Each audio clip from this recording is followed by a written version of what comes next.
مسیح خداوند کے عظیم و بابرکت نام میں ناظرین، میں آپ کا ہوسٹ سلیم اقبال اسپیشل رپورٹ میں آپ کو خوش آمدید کہتا ہوں۔ ناظرین، آج کی اسپیشل رپورٹ کا ہمارا جو ٹاپک ہے ڈبل مرڈر کیس جو ہے، اس کو ہم ڈسکس کریں گے۔ میں آپ کو بتاتا چلوں،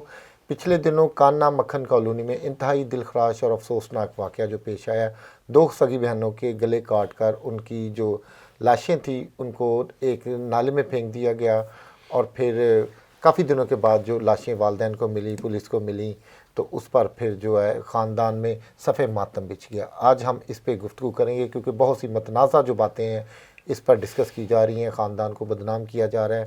اور لڑکیوں کو جو ہے وہ کریکٹر لیس بنا کر پیش کیا جا رہا ہے۔ ہمارے ساتھ ماہر قانون ایڈوکیٹ شرجیل ظفر موجود ہیں، ہم ان سے جانیں گے کہ معاملہ کیا ہے، کس طریقے سے یہ واقعہ پیش آیا۔ ڈاکٹر صاحب، آج کے پروگرام میں آپ کو خوش آمدید کہتا ہوں، اور میں آپ کو یہ بتانا چاہ رہا ہوں کہ پوری جو ہماری نصیحت ہے وہ ہل کر رہ گئی ہے۔ دو بہنوں کے گلے کاٹ کر ان کی جو لاشیں بوری میں بند کر کے نالے میں پھینک دی گئیں، تو یہ واقعہ جو ہے کس طریقے سے پیش ہے، ہمارے ناظرین کو یہ بتائیے گا۔ جی شکریہ سلیم صاحب۔ یہ واقعہ اس طرح سے بیان کیا جاتا ہے کہ جو وکٹم فیملی سے ملاقات ہوئی اور اس کے بعد جو انہوں نے رپورٹ کی ہے اس کے مندرجات کے مطابق یہ 26 نومبر 2020 کا واقعہ ہے کہ یہ دو بہنیں عابدہ اور ساجدہ جو کہ گھر سے شاپنگ کے لیے نکلی ہیں اور یہ واپس نہیں آئیں، اور ان کو اپنے تئیں تلاش کرنے کے بعد جو نیکسٹ ڈے 27 نومبر 2020 کو یہ وکٹم فیملی نے ان کی گمشدگی اور کے سلسلے میں رپورٹ کروائی، جو کہ بعد میں ایف آئی آر میں کنورٹ ہوئی انڈر سیکشن 362 بھی۔ جی، تو ڈاکٹر صاحب یہ دونوں بہنیں کرتی کیا تھی؟ یہ دونوں بہنیں جو ہیں یہ فیکٹری میں جاب کرتی تھیں، اور ان کے ساتھ جو کچھ سپروائزر اور کو ورکرز تھے ان کی طرف سے ان کو کچھ شادی کی آفرز بھی تھیں، جن سے انکاری ہونے کی وجہ سے جو ہے ان کو قتل کر دیا گیا۔ تو ڈاکٹر صاحب، قتل جب کیا گیا کس طریقے سے کیا گیا قتل، اور ان کی لاشیں کہاں سے ملی؟ جی، قتل کس طریقے سے کیا گیا، ان دونوں کو جو ہے وہ بلیڈ اور تیز دھار آلے سے جو ہے ان کے گلے جو ہے وہ کاٹ دیے گئے۔ جہاں تک ان کی لاشوں کا ملنے کا سوال ہے، یہ 26 نومبر کا وقوع ہے، اور جو پہلی ڈیڈ باڈی ریکور ہوتی ہے وہ 16 دسمبر 2020 کو پہلی ڈیڈ باڈی ریکور ہوتی ہے، اور چونکہ یہ دو بہنوں کے جو ہے وہ مسنگ ہونے کا پولیس کے پاس آلریڈی رپورٹ موجود تھی، تو انہوں نے وکٹم فیملی کے ساتھ رابطہ کیا ہے کہ اگر وہ اس کو آئیڈینٹیفائی کر سکیں، لیکن وہ لاش اس قابل نہیں تھی کہ اس کو آئیڈینٹیفائی کیا جا سکتا، جس کی وجہ سے وہ اس کو شناخت کرنے سے قاصر رہے۔ اور دوسری ڈیڈ باڈی جو ہے وہ ملتی ہے یہ 4 جنوری 2021 کو، لیکن دوسری ڈیڈ باڈی جو ہے وہ وکٹم فیملی جو ہے اس کو پہچاننے میں کامیاب ہو جاتی ہے، اور وہ ایک جو ہے وہ آرنامنٹس کی مدد سے وہ کامیاب ہوتی ہے۔ ایک کڑا جو کہ مقتولہ نے اپنے ہاتھ میں پہنا ہوتا ہے، اس کی مدد سے اس کی آئیڈینٹیفیکیشن۔ تو پہلی جو لاش ہے اس کی شناخت پھر کیسے ہوئی؟ پہلی لاش کی شناخت جو ہے وہ اسی طریقے سے ہوئی، کیونکہ پولیس کا یہ کہنا تھا کہ یہ دونوں کا مرڈر کا پیٹرن سیم ہے، اور اسی جگہ سے یہ جو ہے لاشیں یہ برآمد ہوئی ہیں، ایک ہی طریقے سے ان کو قتل کیا گیا ہے، تو اس بنا پر انہوں نے دونوں کو جو ہے وہ حقیقی بہنیں بھی قرار دیا، اور لیکن مزید اس میں آبویسلی ڈی این اے کی رپورٹس جب آئیں گی تو یہ اس فیکٹ کی جو ہے وہ کنفرمیشن ہو جائے گی۔ تو ڈاکٹر صاحب، یہ ملزمان کیسے گرفتار ہوئے اور پھر ملزمان نے کیا انکشافات کیے؟ ملزمان کی گرفتاری کے لیے جو ہے پولیس نے جو ہے وہ فون ڈیٹا ریکارڈ سے ہیلپ لی ہے، کیونکہ ان کے جو لاسٹ جو کانٹیکٹس تھے وہ ملزمان کے ساتھ تھے، اور جب ملزمان میں سے ایک کو پرسو کیا گیا تو اس نے یہ اعتراف بھی کر لیا کہ وہ لاسٹ ٹائم جو ہے وہ اس سے دونوں بہنیں ملی بھی تھیں، لیکن اس کے بعد اس کا یہ بیان ہے کہ مجھے معلوم نہیں کہ وہ کہاں چلی گئیں۔ لیکن جو دوسرا اس کا شریک ملزم تھا ممتاز، اس میں 2 ملزمان ہیں، مرکزی ملزم جو ہے وہ محمد نعیم بھٹی ہے، اور جو اس کا جو شریک ملزم ہے وہ ممتاز ہے، اور ممتاز نے یہ انکشاف کیا کہ محمد نعیم بھٹی نے ان دونوں بہنوں کو قتل کیا ہے، جس کے انکشاف پر محمد نعیم بھٹی کو بھی گرفتار کیا گیا۔ اچھا ڈاکٹر صاحب، یہ بتائیے گا کہ اب ہمارا جو میڈیا ہے وہ ان جو ملزمان ہیں ان کو معصوم بنا کر پیش کر رہا ہے، اور وہ ان کو فائدہ دینے کی کوشش کی جا رہی ہے کہ وجہ جو قتل ہے وہ بالکل فرق بیان کی جا رہی، جو پیرنٹس ہیں ان کا موقف نہیں دیا جا رہا، وہ جو ملزمان ہیں ان کا موقف دیا جا رہا ہے، جبکہ اس کا کوئی ثبوت بھی نہیں ہے۔ کیا کس بنا پر ملزمان نے ان کو قتل کیا، کیا وجہ تنازع بتائی جا رہی ہے ملزمان کے مطابق، اور میڈیا جو ہے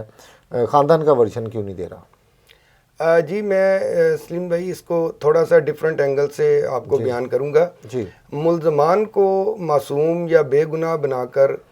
پیش نہیں کیا جا رہا، بلکہ وکٹم فیملی کو گناہ گار بنا کر پیش کیا جا رہا ہے۔ حقیقت یہ ہے، جی اور وہ جو دو مقتول بہنیں تھیں جی ان کو جو ہے کریکٹر لیس شو کر کے اور ان کی کردار کشی کرنے کی کوشش کی جا رہی ہے۔ جی جی میں اس کو زیادہ امپورٹنس دوں گا۔ جی جہاں تک ملزمان کے موقف کا تعلق ہے، ملزمان نے یہ موقف اختیار کیا ہے کہ وہ کو بلیک میلنگ کے الزامات ان دونوں مقتول بہنوں کے اوپر لگائے ہیں، جی جو کہ اس اثنا میں زیادہ قرینِ قیاس ہے کہ وہ ان کو ٹیچ کیا گیا ہے، کیونکہ جن لوگوں نے ان سے یہ الزامات لگوائے ہیں جی انہوں نے اسی موقع پر وکٹم فیملی کے بھی سٹیٹمنٹ لیے ہیں، جو کہ انہوں نے جو ہے وہ آن ایئر نہیں کیے، جی جس سے ان کی جو میلافائڈ انٹینشن جو ہے وہ بخوبی ثابت ہوتی ہے۔ ڈاکٹر صاحب، ملزمان کے پاس کوئی پروف بھی نہیں ہے جو وہ بات کر رہے ہیں۔ اگر وہ یہ کہہ رہے ہیں کہ ان دونوں بہنوں کے پاس ہماری کوئی ویڈیو تھی جس کو وہ دکھا کر ہمیں بلیک میل کر رہے ہیں، تو وہ ویڈیو کسی منظر عام پہ لا سکے ہیں وہ ویڈیو، یا پولیس کو کوئی ثبوت دے سکے، یا ان کے موبائل سے وہ ویڈیو مل سکی؟ پولیس کا ابھی تک کی جو انویسٹیگیشن ہے وہ یہی کہہ رہے ہیں کہ ملزمان جو اپنے موقف کے حق میں کوئی ثبوت دینے میں ناکام رہے ہیں، جی جی اور میں یہ سمجھتا ہوں کہ ملزمان نے جان بوجھ کر اور سوچی سمجھی اسکیم کے تحت جی ایسا موقف اختیار کیا ہے جس کو ڈینائی کرنے کے لیے پروسیکیوشن کے پاس بھی کوئی چیز نہ ہو، کیونکہ اگر کوئی اس قسم کی جو ہیں وہ ویڈیوز موجود تھیں تو وہ آبویسلی انہی دو بہنوں کے موبائلز میں ہوں گی، اور وہ اس کے بعد جو ہے وہ موبائلز بھی جو ہیں وہ دستیاب نہیں ہیں،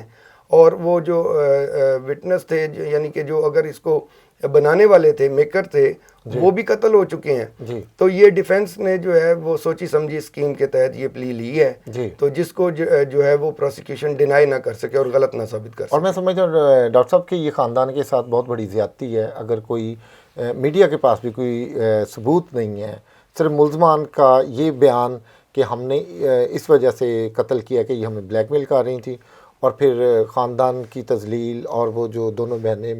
مقتولہ دونوں بہنیں ہیں ان کی کریکٹر اسیسینیشن مرنے کے بعد، میں سمجھتا ہوں کہ خاندان کو ان کے مرنے پہ تو شاید اتنا دکھ نہ ہوا جتنا ان کی بیٹیوں کی کریکٹر اسیسینیشن کر کے جو ہے ان کی تذلیل کی جا رہی ہے۔ یہ میں سمجھتا ہوں کہ میڈیا کا جو کردار ہے انتہائی افسوسناک ہے کہ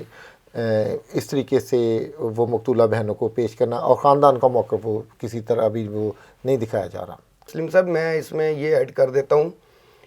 کہ یہ درست ہے کہ جب تک کسی پر کوئی جرم ثابت نہ ہو جائے اس وقت تک وہ معصوم ہی ہوتا ہے۔ لاء کا سیٹلڈ پرنسپل یہی ہے، لیکن قانون میں اور سماج میں تھوڑا سا فرق ضرور ہونا چاہیے۔ جو ملزمان کے جو لیگل رائٹس ہیں اپنے آپ کو انوسنٹ پروو کرنے کے، وہ ان کے اپنی جگہ پر موجود ہیں، لیکن ڈاکٹر صاحب یہ بھی تو ہے نا کہ وہ پولیس کی موجودگی میں اعتراف جرم بھی کر رہے ہیں، تو اس چیز کی کوئی ویلیو نہیں ہے۔ جی، اعتراف جرم تو وہ کر رہے ہیں، لیکن اس کے ساتھ ایک موٹیو بھی بیان کر رہے ہیں کہ ہم نے اس وجہ سے ان کو قتل کیا۔ تو یہ دونوں ہی حق ملزمان کے پاس موجود ہیں کہ اس موٹیو کو بھی وہ پروو کر سکتے ہیں، یہ رائٹ بھی ان کے پاس ہے، اور اپنے آپ کو آل ٹوگیدر جو ہے وہ انوسنٹ بھی پروو کر سکتے ہیں، یہ بھی ان کے پاس موجود ہے۔ لیکن میں یہ کہنا چاہتا ہوں کہ سماج کا رویہ جو ہے وہ قانون سے تھوڑا فرق ہونا چاہیے۔ قانون نے تو ہمیشہ اپنا رستہ لینا ہوتا ہے، لیکن سماج جو ہے وہ ہمیشہ مظلوم کے ساتھ کھڑا ہوتا ہے۔ تو جن کی دو بہنیں یا بیٹیاں اور جو جن بچوں کی وہ دو مائیں جو ہیں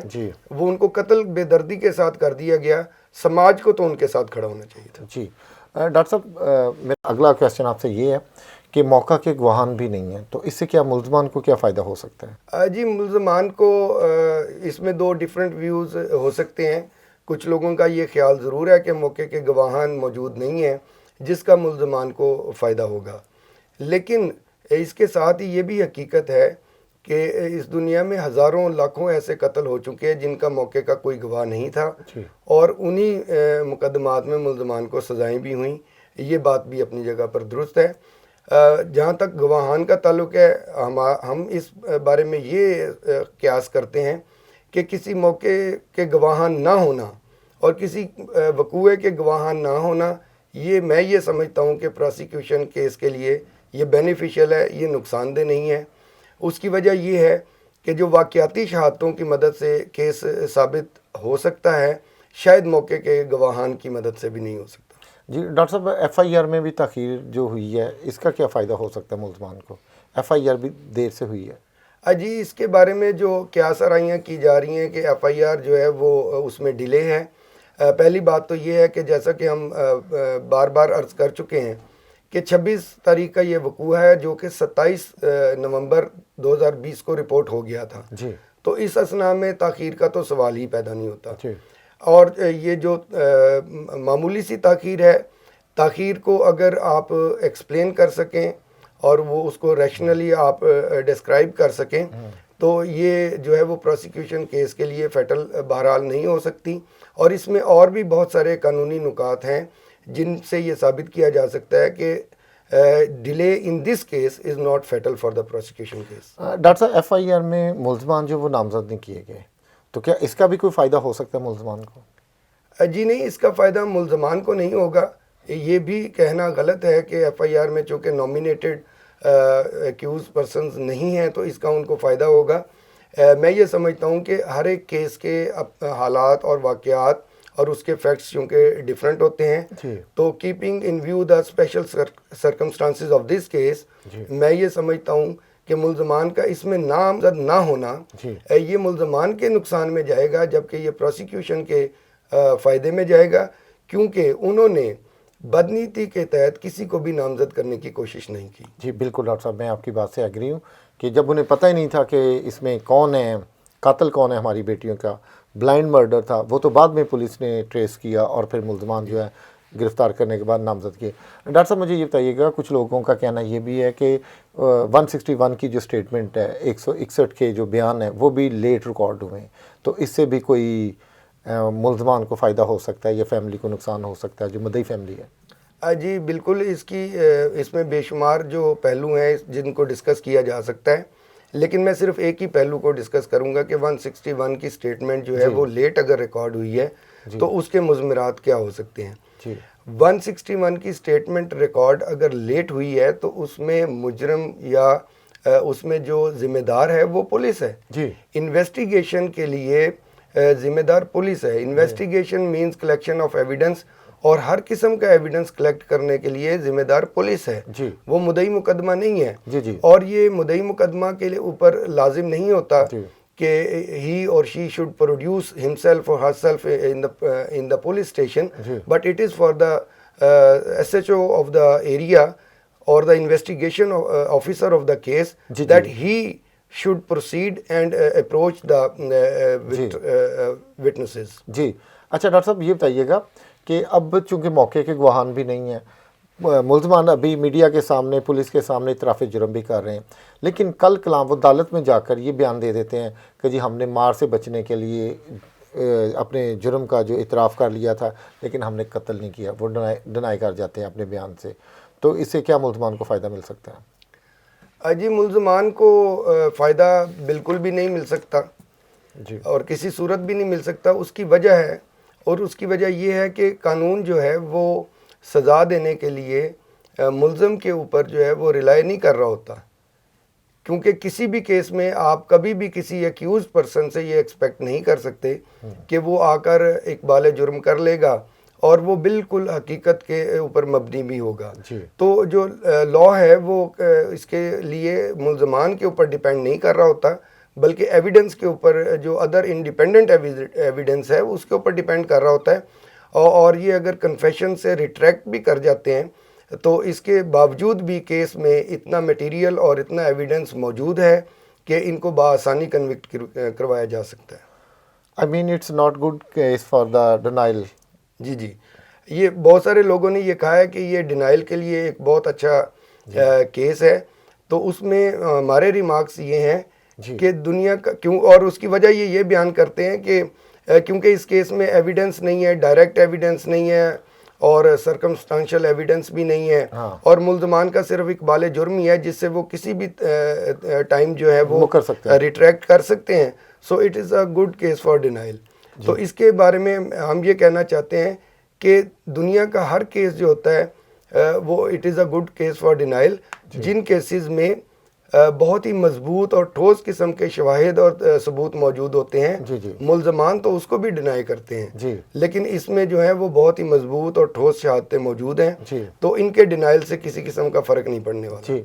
اچھا ڈاکٹر صاحب, ہمیں مدعی جو ہیں مقدمہ مدعی ہیں ان کی طرف سے یہ بھی اطلاع ملی ہے کہ پولیس جو ہے وہ گواہان پروڈیوس کرنے کے لیے کہ ہمیں کیس کو مضبوط کرنے کے لیے گواہ دیں تاکہ ہم کیس کو اور زیادہ مضبوط بنا کے عدالت میں دے سکیں تاکہ ملزمان جو ہے کیفر کردار تک پہنچ سکے اور آپ کو انصاف مل سکے. اس بارے میں آپ کیا کہیں گے؟ جی بالکل سلیم صاحب, اس میں میں یہ سمجھتا ہوں کہ یہ ملزمان کو فیور دینے والی بات ہے اور یہ کیس کو جو ہے وہ سپائل کرنا چاہتے ہیں. اور ہمارے یہاں پر بہت بڑی بدقسمتی ہے کہ جو انصاف فراہم کرنے والے ادارے ہیں ان کا بعض اوقات اس قسم کا رویہ ہوتا ہے کہ وہ ملزمان کی فیور میں جو ہے وہ نظر آتے ہیں, وہ مدعی اور جو مظلوم ہے اس کی فیور میں نظر نہیں آتے. اس موقع پر جبکہ اگر اس قسم کے کوئی گواہان موجود تھے اور ان کو ایٹ اے لیٹر سٹیج جو ہے وہ انٹروڈیوس کرنا اور اس کو پروکیور کرنا, یہ سمجھتا ہوں کہ میں مدعیان کے کیس کو بالکل غلط ثابت کرنے اور یہ ملزمان کی بریت کی طرف کیس کو لے جانا چاہتے ہیں. ڈاکٹر صاحب, کچھ لوگوں کا کہنا یہ ہے کہ اگر ملزمان اپنا موٹیو جو ہے وہ بیان کر دیتے ہیں قتل کا, تو برڈن آف پروف جو ہے وہ مدعیان پر جو ہے شفٹ ہو جائے گا, یا وہ اعتراف جرم سے مکر جاتے ہیں تب بھی برڈن آف پروف جو ہے وہ مدعیان پر شفٹ ہو جائے گا. آپ اس بارے میں کیا کہتے ہیں؟ جی بالکل, یہ میری نظر سے بھی بات گزری ہے. کچھ لوگوں نے اس میں قانون شہادت کے آرٹیکل 121 کا حوالہ دیتے ہوئے یہ کہا ہے کہ اگر ملزمان جو ہیں وہ اپنی طرف سے کوئی محرک جو ہے وہ قتل کا بیان کر دیں تو یہ برڈن آف پروف جو ہے وہ پروسیکیوشن کے اوپر شفٹ ہو جائے گا, یا اپنے جو ہے وہ کنفیشنل سٹیٹمنٹ سے جو ریٹریکٹ کر جائیں تو بھی یہ برڈن آف پروف شفٹ ہو جائے گا. یہ میں یہ سمجھتا ہوں کہ یہ کہنا ان کا درست نہیں ہے. اس کی وجہ یہ ہے کہ برڈن آف پروف جو ہے وہ ہمیشہ کے لیے جو ہے وہ پروسیکیوشن پر ہی ہوتا ہے, اور یہ کسی بھی وقت شفٹ نہیں ہوتا, اور پروسیکیوشن نے ہی اپنا کیس جو ہے وہ پروو کرنا ہوتا ہے beyond any shadow of doubt, and the prosecution has to stand on its own legs. ٹھیک ہے, ملزم کی طرف سے کوئی پلی لے لینا یا اس پلی کا درست ثابت ہو جانا یا پروو نہ کر پانا, اس کا پروسیکیوشن کے کیس سے تعلق نہیں ہوتا. پروسیکیوشن نے ہر حال میں اپنے کیس کو پروو کرنا ہوتا ہے. تو اس میں برڈن آف پروف کے شفٹ ہونے کے جو بارے میں جو خیالات کا اظہار کیا سرائیاں کی جا رہی ہیں تو ان میں حقیقت نہیں ہے. جی thank you so much doctor صاحب. آج کے پروگرام میں بڑی آپ نے جو انفارمیشن دی ہے میں سمجھتا ہوں بڑی کارآمد ہے اور اس سے بہت سے لوگوں کو سیکھنے کے لیے بہت کچھ ملے گا. ناظرین, آج کی اسپیشل رپورٹ میں ہمارا جو ٹاپک تھا وہ مکھن کالونی میں دو سگی بہنیں ساجدہ اور عابدہ جن کو بڑی بے دردی کے ساتھ قتل کیا گیا تھا, اس تعلق سے ہم نے لا پوائنٹ کو دیکھتے ہوئے اور جو کیا سرائیاں اور جو باتیں کی جا رہی تھی کہ شاید ملزمان کو بری کر دیا جائے گا, اس تعلق سے ہم نے ماہر قانون شرجیل ظفر صاحب سے ان کی رائے جانی اور جو لا پوائنٹ تھے ان کو ہم نے ڈسکس کیا. اور میں سمجھتا ہوں کہ اس قسم کے جو قتل ہیں ان کو کیفر کردار تک پہنچانے کے لیے مدعی کا جو اسٹرانگ رہنا اور مستقل مزاجی سے کیس کا سامنا کرنا یہ بہت زیادہ ضروری ہوتا ہے, اور وکلا تو اپنا کام کریں گے, قانون بھی اپنا راستہ بنائے گا. میں آپ سب لوگوں سے یہ کہنا چاہوں گا کہ آپ متاثرہ خاندان کو اپنی دعاؤں میں یاد رکھیں. متاثرہ خاندان شدید صدمے ہیں. ساجدہ اور عابدہ جو سگی بہنیں جن کو قتل کیا گیا, ایک کے 4 بچے تھے اور ایک کا 1 بچہ ہے. اور میں آپ لوگوں کو یہ کہنا چاہوں گا کہ خدا را آپ اپنے گھر پر آنے جانے والے جو لوگ ہیں جہاں پر آپ کے بچے جو کام کرتے ہیں, نوکری پر جاتے ہیں, آپ ان پہ نظر رکھا کریں اور ان دیکھا کریں کہ وہ کن لوگوں سے ملتے جلتے ہیں, کہ کیسے ان کے تعلقات ہیں. اور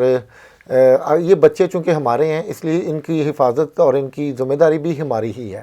میں آپ کا ہوسٹ سلیم اقبال اگلے پروگرام تک کے لیے آپ سے اجازت چاہوں گا. اگلے پروگرام میں پھر ملیں گے. خدا حافظ.